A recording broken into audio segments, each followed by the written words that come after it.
नमस्कार, D5 channel Hindi के programme खुलासा न्यूज़ का में आप सभी दर्शकों का मैं वंदना स्वागत करती हूं। आज हमारे साथ मौजूद हैं सीनियर जर्नलिस्ट प्रदीप शाही जी। शाही जी, आपका बहुत बहुत स्वागत है। नमस्कार शाही जी, इस प्रोग्राम में हम लोग अलग अलग विषयों पर चर्चा करते हैं, अलग अलग न्यूज़ पर हम चर्चा करते हैं, चाहे फिर वो धार्मिक हो, सामाजिक हो या फिर राजनीतिक हो। इन सभी विषयों पर हम चर्चा करते हैं। आज हम लेते हैं सबसे पहले कुदरत के करिश्मे की न्यूज़। देखा जाए तो मौसम अपने मिजाज पर है और कई बार तो लोग मशहूर होने के लिए पता नहीं क्या क्या कर देते हैं। ख़ास तौर से शादियों के सीज़न में जब शादियां बहुत ज़्यादा होती हैं तो लोग मशहूर होने के लिए अलग अलग पैतरे आजमाते हैं।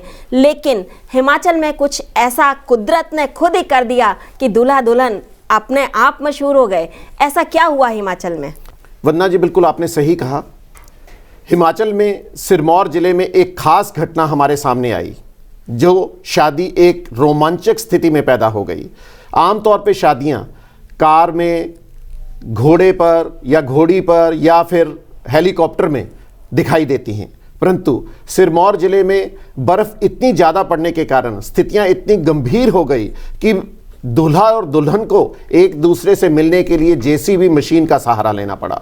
जेसीबी मशीन से 3 से 4 फुट जो बर्फ़ पड़ गई थी सड़क पर, उसको हटाने के लिए प्रयोग किया, परंतु जब बर्फ़ इतनी ज़्यादा सामने आई तो दूल्हा दुल्हन के परिवारों ने एक दूसरे ने सहमति जताते हुए जेसीबी में ही बैठकर अपने गंतव्य स्थान पर पहुंचने की कोशिश की।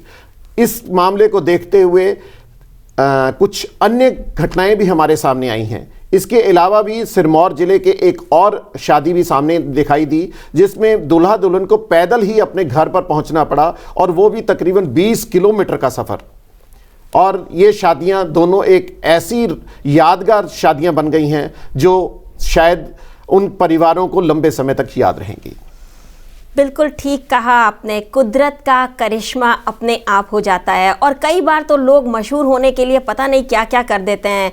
अभी जो अपनी अगली खबर है वो हरियाणा की है और हरियाणा पूरा राज्य एक ऐसा राज्य है कि जिसमें आए दिन कुछ न कुछ घटनाक्रम होता ही रहता है, सुर्खियों में रहता है।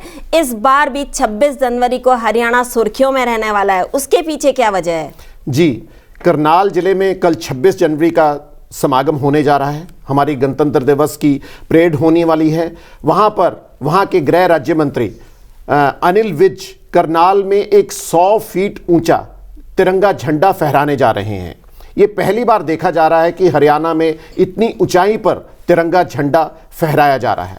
इस करनाल में जहां पर ये लगाया जाएगा, इसके नीचे एक स्पेशल लाइट्स भी लगाई गई हैं, जिससे कि तिरंगा जगमगाता रहेगा रात को भी। अगर ऊपर से आसमान से कोई हवाई जहाज या कुछ अन्य हेलीकॉप्टर भी गुजरे तब भी वह तिरंगा बहुत अच्छे ढंग से दिखाई देगा। इस तिरंगे को बनाने का काम राजस्थान की एक कंपनी की तरफ से पूरा किया गया है। वाकई आपने ठीक कहा, 100 फीट काफ़ी ऊंचा होता है और ऐसे में तिरंगे का फहराना क्या बात है, वो भी 26 जनवरी के दिन। सोने पर सुहागा है जी। शाही जी, अगली खबर लेते हैं। अब अगली खबर के अंदर हम आपको ये बताना चाहेंगे, वैसे तो महिलाएं हर क्षेत्र में अपना नाम बना रही हैं। ऐसी ही एक महिला हैं जो कि एम्बुलेंस ड्राइवर बन गई हैं। ये इसके बारे में आप हमें पूरी जानकारी दीजिए। हिमाचल में हमीरपुर जिले में एक महिला जो 22 वर्ष की है, उसने एम्बुलेंस चालक के तौर पर अपना पद ग्रहण किया है। इस लड़की का नाम है नैन्सी कटनोरिया। ये पहला मौका है कि भी किसी एम्बुलेंस को चलाने में महिला अपना योगदान देगी।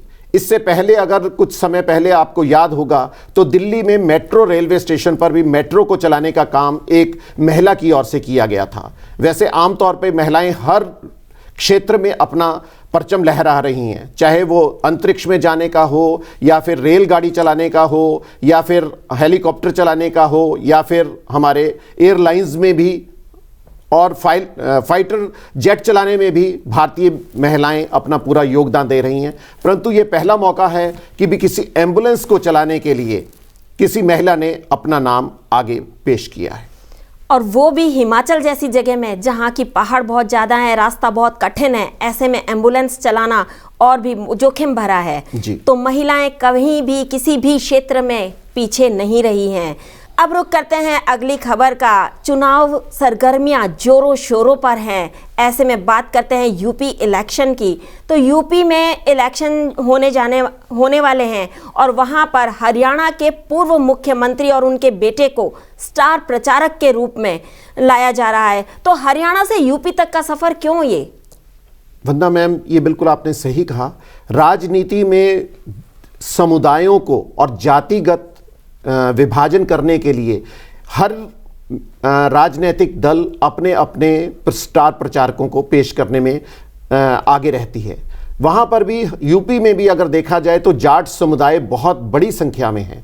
इसी को देखते हुए कांग्रेस ने अपने पूर्व मुख्यमंत्री भूपेंद्र सिंह हुड्डा और उनके बेटे दीपेंद्र सिंह हुड्डा को अपने स्टार प्रचारकों में शामिल किया गया है। स्टार प्रचारकों में अगर रुख किया जाए तो सबसे पहले सोनिया गांधी, राहुल गांधी, प्रियंका गांधी, मनमोहन सिंह, इन सभी के नाम शामिल हैं। परंतु हरियाणा से 2 स्टार प्रचारकों का नाम शामिल किया जाना बहुत अच्छा लग रहा है, जिससे कि भी जाट समुदायों में वो अपनी पहुंच को पूरा करने में सक्षम हो सकेंगे। पंजाब में भी चुनाव का माहौल है, चुनाव होने जा रहे हैं। ऐसे में जगह जगह रैलियों पे तो अब पाबंदी लग गई है, लेकिन फिर भी अपने चुनाव का प्रचार करने लोग जा रहे हैं। सुना है कि यहाँ पे 27 तारीख को राहुल गांधी आ रहे हैं। जी बिल्कुल सही सुना आपने मैम। 27 जनवरी को राहुल गांधी अमृतसर में पहुंचेंगे। वहां पर सबसे पहले वो श्री दरबार साहब में जाकर माथा टेकेंगे। उसके बाद वो जालंधर में पहुंचेंगे, जहां पर वो डिजिटल प्रोग्राम के जरिए अपने कार्यकर्ताओं का मनोबल बढ़ाएंगे, ताकि पंजाब में कांग्रेस को अच्छे ढंग से पेश किया जा सके और अधिक से अधिक सीटें जीती जा सके। अभी हाल ही में पंजाब के अंदर मर्यादा का हनन होने का मामला सामने आया है। श्री काली देवी माता मंदिर में मर्यादा का हनन किया गया। इस बारे में आपका क्या कहना है? बिल्कुल सही कह रहे हैं मैम। जब कहीं भी चुनाव प्रक्रिया शुरू हो जाती है तो वहाँ पर इस तरह के बेअदबी के मामले सामने आते हैं। अभी कुछ समय पहले ही श्री दरबार साहब में भी एक युवक की ओर से मर्यादा का हनन करने की कोशिश की गई, उनको धर दबोचा गया। इसी तरह के अपने अमलों के पास एक मंदिर में शिवलिंग को तोड़ने की भी प्रक्रिया सामने आई, और अब पटियाला में श्री काली माता मंदिर में मूर्ति की मर्यादा हनन का मामला सामने आया है। ये घटनाएं सब अनहोनी हैं और एक सोची समझी साजिश के तहत की जाने वाली बातें सामने आ रही हैं। अगर इन चीज़ों पर राजनीति के साथ जोड़कर देखा जाए तो ये सिर्फ इस तरह के मामले केवल चुनावों के दौरान ही सामने आते हैं। इस मामले को देखते हुए प्रशासन और पुलिस अपनी तरफ से कार्रवाई कर रही है, परंतु आने वाले समय में ये क्या होगा, इसके पीछे की साजिश को समझने की ज़रूरत है, ताकि किसी की भी धर्म की भावनाओं को आहत होने से रोका जा सके। इस मर्यादा हनन के मामले में अरविंद केजरीवाल ने भी ट्वीट किया, अमरिंदर सिंह ने भी ट्वीट किया है, लेकिन मोदी जी का ट्वीट अभी तक नहीं आया, या उन्होंने अभी तक चुप्पी क्यों साध रखी है? मैम, ऐसा होता है कि कई बार राजनीतिक दल इन चीज़ों को पेश करने में या समझने में कुछ समय लगा देते हैं, परंतु अभी तक जो सामने आया उसके बाद कैप्टन अमरिंदर सिंह का भी बयान सामने आ चुका है, अकाली दल के सुप्रीमो सुखबीर सिंह बादल का भी आ चुका है।